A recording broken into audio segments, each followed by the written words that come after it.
मैंने शादी की रात शौहर को अपने करीब नहीं आने दिया क्योंकि मैं किसी और को प्यार करती थी। मैंने शौहर को बता दिया। वो पेंडू सा था। मेरी बात सुनकर उसके होश उड़ गए और वो कुछ ना बोला और जायनमाज बिछाकर सारों कितार रोने लगा। मुझे उस पर जरा भी तरस ना आया और मैं सो गई। एक दिन उसने मेरे हाथ में कुछ कागजात थमा दिए और कहा, इसको सुबह खोलना।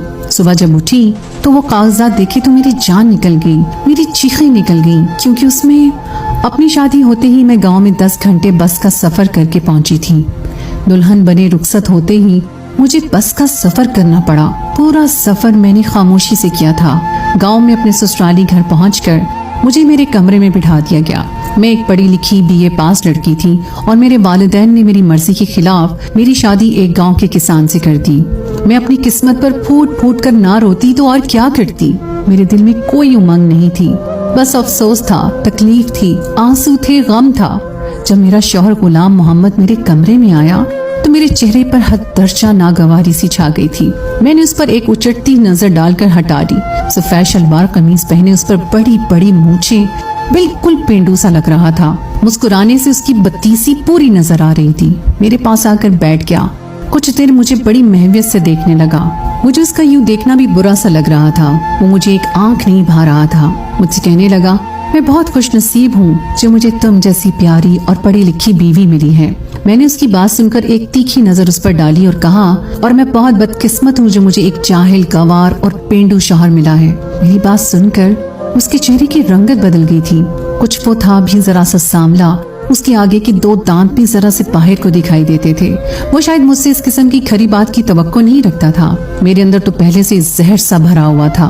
मेरे माँ बाप ने मेरे लाख मना करने पर भी मेरे खालाजाद से मेरी शादी कर दी, जो गांव में किसान था। वालिदैन का कहना था कि लड़का शरीफ और नेक है, कमाता भी अच्छा है, तुम खुश रहोगी। लेकिन क्या खुशी का दारो मदार अच्छे, नेक और कमाऊ तक होता है? क्या मेरी दिल की खुशी कोई अहमियत नहीं रखती थी? मेरे अंदर मनफी सोचों का यलगार सब भरा पड़ा था। ऐसी जलन थी मेरे अंदर कि मेरा लहजा, मेरे लफ्ज मेरे इख्तियार में नहीं थे। मेरा जी चाह रहा था गुलाम मोहम्मद पर अपने अंदर की सारी भड़ास निकाल दूं। मेरी बात सुनकर वो मुझे हैरत से तके जा रहा था। फिर कहने लगा, क्या बात है ज़ारा, क्या खाला ने तुम्हें शादी की चीजें मर्जी से नहीं लेने दी? उसे लगा कि जैसे बचपन में मेरी वालदा मुझे मेरी पसंद से चीजें लेने के बजाय मुझ पर अपनी पसंद मुसल्लत करती थी और मैं बाद में अपना गुबार सबके साथ निकालती थी। अब भी ऐसा ही कुछ हुआ है। मैंने सख्त तेवर अपना लिए। अगर चीजों की होती तो मैं बर्दाश्त कर लेती। पहले जाकर आईने में अपनी शक्ल देखो। क्या तुम इस काबिल हो कि मैं तुम्हारे साथ जिंदगी गुजार सकूं? ना तुम्हारे पास अच्छी शक्ल सूरत है, ना ही आला तालीम। मेरे घर वालों ने मेरी जिंदगी बर्बाद कर दी है।